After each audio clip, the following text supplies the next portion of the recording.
queria cumprimentar todos aqueles que estão organizando esse Congresso de Literatura Católica, queria cumprimentar todos aqueles que estão participando desse congresso através da internet.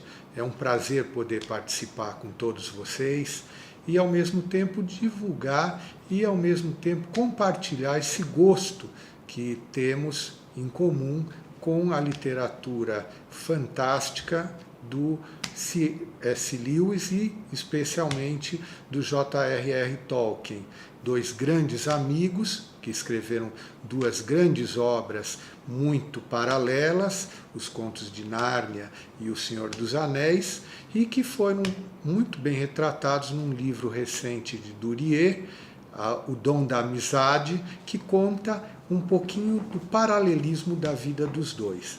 Eu vou me deter especialmente aqui na vida de Tolkien e na obra do Tolkien, especialmente o mundo O Senhor dos Anéis, e baseado no livro que escrevi, O Mundo do Senhor dos Anéis, para contextualizar, mas também gostaria de falar um pouquinho do Lewis, porque essa amizade foi muito rica para ambos, porque cada um pouquinho viu as dificuldades que tinha em termos de redação dos seus livros, na medida em que levavam capítulo a capítulo que iam escrevendo para aquela reunião que eles tinham no grupo de amigos de literatos chamado Inklings, na Inglaterra, e ao mesmo tempo um ia influenciando no outro, ia recebendo a crítica do outro.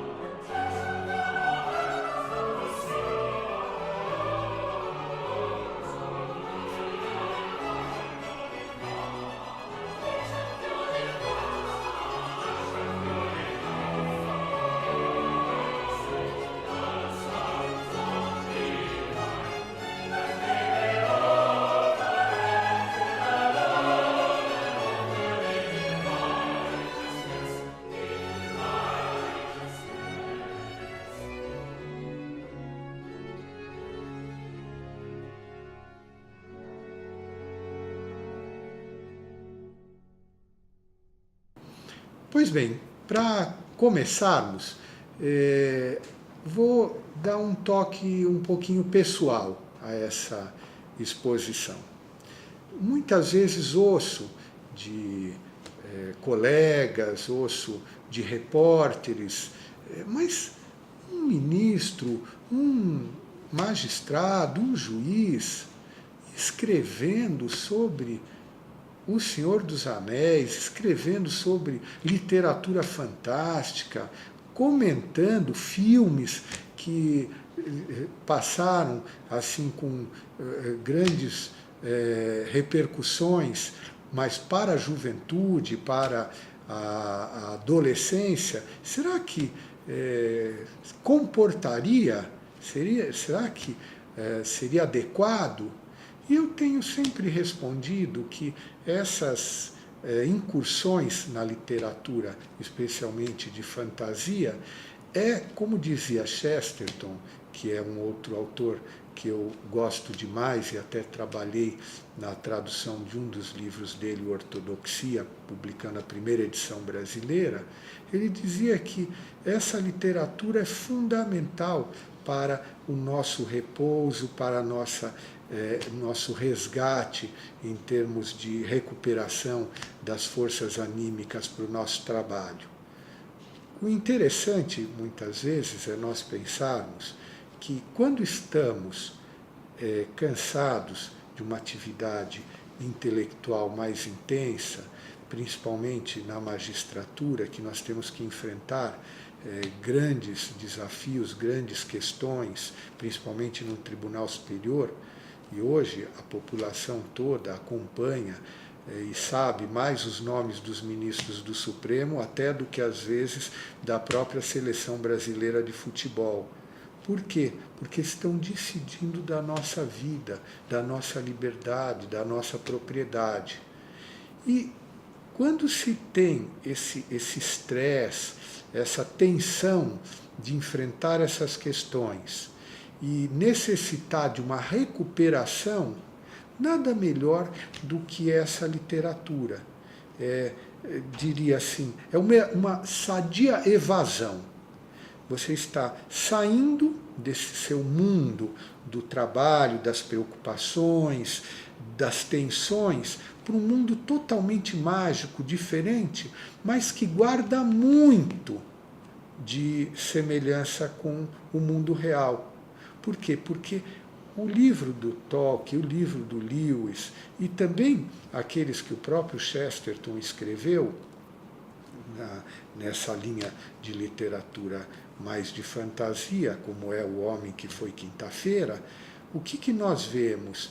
Nós vemos a alma humana retratada em todas as suas grandezas e misérias. O Senhor dos Anéis, por exemplo, vamos pegar principalmente o Senhor dos Anéis. Qual que é o grande drama do ser humano desde a sua criação?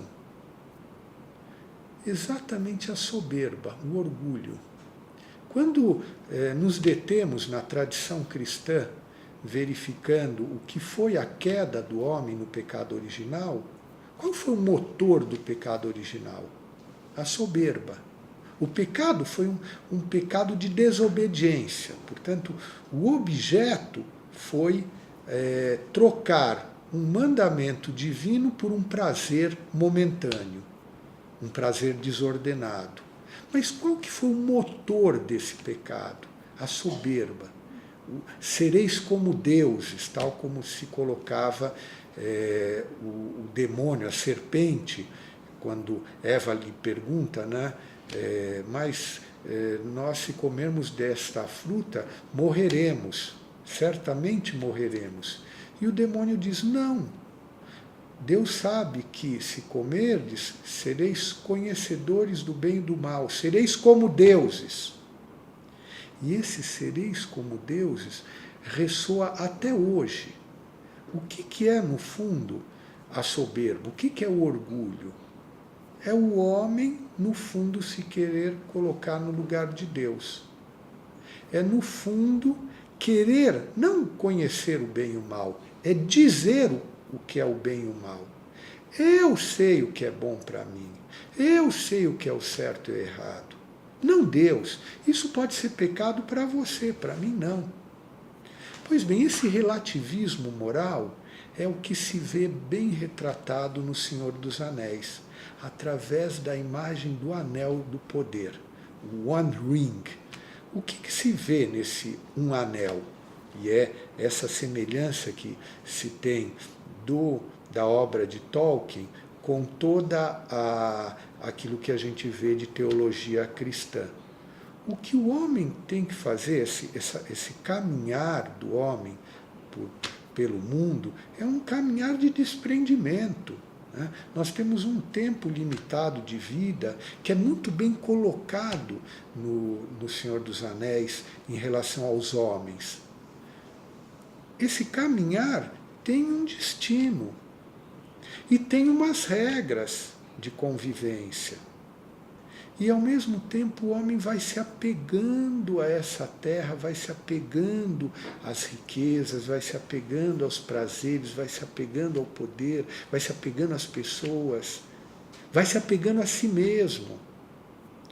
E exatamente o que ele procura mostrar é o poder de um objeto material, que representa o poder de ficar invisível, de ter uma ciência maior das coisas, é capaz de corromper o ser humano. O Sméagol, o Gollum, que é seria um hobbit que foi se corrompendo, ele é o retrato da alma humana quando se deixa apegar. Se nós formos ver, é uma pessoa totalmente possuída pelo anel. Em vez de possuir o anel, ele é que é possuído. Portanto, o que se vê, né, é toda a briga, toda a luta, toda uma saga em torno de um anel do poder, ou dos anéis do poder, porque existiam os anéis élficos, os anéis dos anões, os anéis dos homens. Os anéis dos homens corromperam totalmente os 9 reis. Agora são meros espectros já perderam até a sua aparência humana, além de ter corrompido toda a sua alma. Pois bem, essa visão do Tolkien, né, uma visão cristã de toda a saga dos Anéis, né, se perpassa por todo o Senhor dos Anéis, a sua visão cristã e o seu catolicismo. Nesse meu livro, O Mundo do Senhor dos Anéis, que talvez muitos de vocês que estejam participando conheçam, uma das coisas que eu me propus fazer foi exatamente pegar passagens que mostram claramente o paralelismo entre cristianismo e a mitologia que o Tolkien desenvolveu.